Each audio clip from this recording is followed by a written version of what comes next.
রেলের তৎকাল টিকিটে বিভ্রাট, শত চেষ্টাতেও টিকিট পাচ্ছেন না, নেপথ্যে কালোবাজারি। আর চিন্তা নেই, এসব রুখতে এবার কুইক অ্যাকশন রেলের।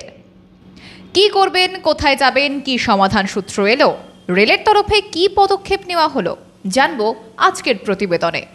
নমস্কার, আমি তপজা, আপনাদের স্বাগত মাধ্যমে। শীত গ্রীষ্ম বর্ষা শেষ মুহূর্তে ওই তৎকালটাই ভরসা। কিন্তু রেলের এই তৎকাল টিকিট কাটার ক্ষেত্রে কেন সাধারণ মানুষকে ঝক্কি পোহাতে হয় সেটা কারোরই অজানা নয়। কারণ এর পিছনে কাজ করে একটা বড় অসাধু দালাল চক্র, যাদের খেসারত দিতে হয় সাধারণ মানুষকে। যদি বুকিং করতেই খেই হারাতে হয় যাত্রীদের, তাহলে তারা যান কোথায়? সব মিলিয়ে নাজেহাল সাধারণ মানুষ। এসবেরই মুশকিল আসান করল ভারতীয় রেল। টিকিট জালিয়াতি রোধ করতে বড় পদক্ষেপ নিল তারা। বাধ্যতামূলক হচ্ছে ই আধার। সমস্যার ঘন অন্ধকারে আলো জ্বালল কেন্দ্রীয় রেলমন্ত্রীর একটা ঘোষণা। তিনি সাফ জানালেন, বাধ্যতামূলক হচ্ছে ই আধার।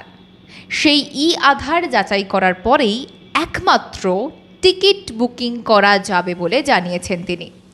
আর এই প্রসেসটা সকলের জন্যই বাধ্যতামূলক। অসাধু টিকিট কারবারিদের জারিজুরি রুখতে মোক্ষম টোটকা রেলমন্ত্রীর।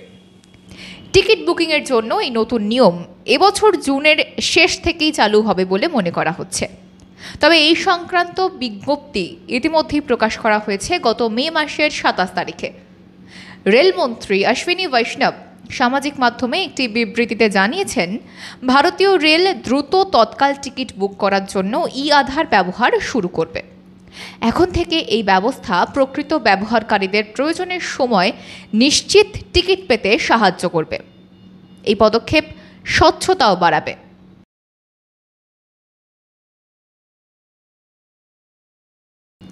জরুরি ভিত্তিতে খুব কম সময়ের জন্য টিকিট বুক করতে গেলে রেলের বিশেষ ব্যবস্থা এই তৎকাল পরিষেবা। কিন্তু দালালদের রমরমা আপনারা সকলেই জানেন সেটা কিভাবে দিনকে দিন বেড়ে চলেছে। এর অপব্যবহার করা হচ্ছে এবং তার সুযোগ নিচ্ছেন অসাধু ব্যবসায়ীরা। বেশিরভাগ যাত্রীদের অভিযোগ, দীর্ঘ সময় ধরে তৎকালের কোনো টিকিট কাটতে পারা যাচ্ছে না।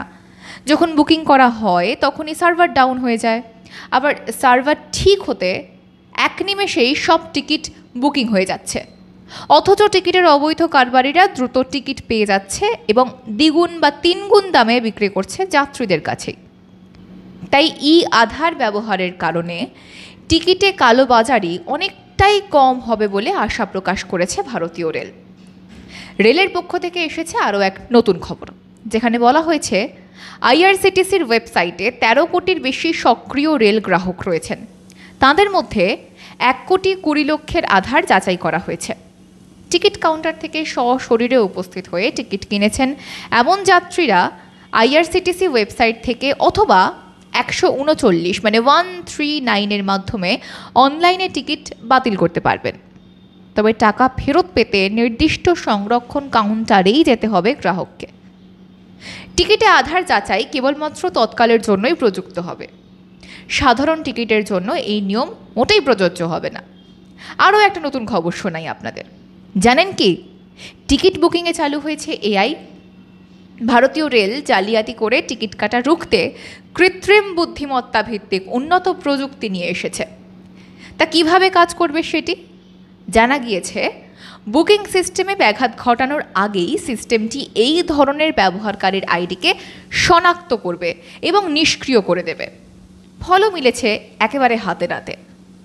এটা জানার পরই আইআরসিটিসি প্ল্যাটফর্মে প্রতিদিন নতুন ব্যবহারকারী আইডি তৈরির সংখ্যা 60 থেকে 65,000 থেকে 10 থেকে 12,000-এ নেমে এসেছে। ফলে এটাও একটা বড় সাফল্য বলে মনে করছে রেল। আরও জানা যাচ্ছে, একটি সাইবার প্রতারণা চক্র ভুয়ো আইডি এবং স্ক্রিপ্ট ব্যবহার করে সাধারণ বুকিং প্রোটোকলগুলোকে বাইপাস করছিল। গত 5 মাসে প্রায় এরকম 20 লক্ষ অ্যাকাউন্ট সন্দেহজনক হিসেবে চিহ্নিত করা হয়েছে। ইতিমধ্যেই 2.5 কোটি ভুয়ো ইউজার আইডিও ব্লক করা হয়েছে। বোঝাই যায় নিত্য নতুন চিন্তাভাবনা নিয়ে এগিয়ে চলেছে ভারতীয় রেল। তবে আজ এখানেই শেষ করছি। প্রতিবেদন সম্বন্ধে আপনাদের মতামত অবশ্যই জানান আমাদের কমেন্ট বক্সে। আর এই ধরনের উপযোগী প্রতিবেদন পেতে, ইনফরমেশন পেতে অবশ্যই লাইক, শেয়ার ও সাবস্ক্রাইব করুন মাধ্যম। সঙ্গে থাকুন, দেখতে থাকুন মাধ্যম।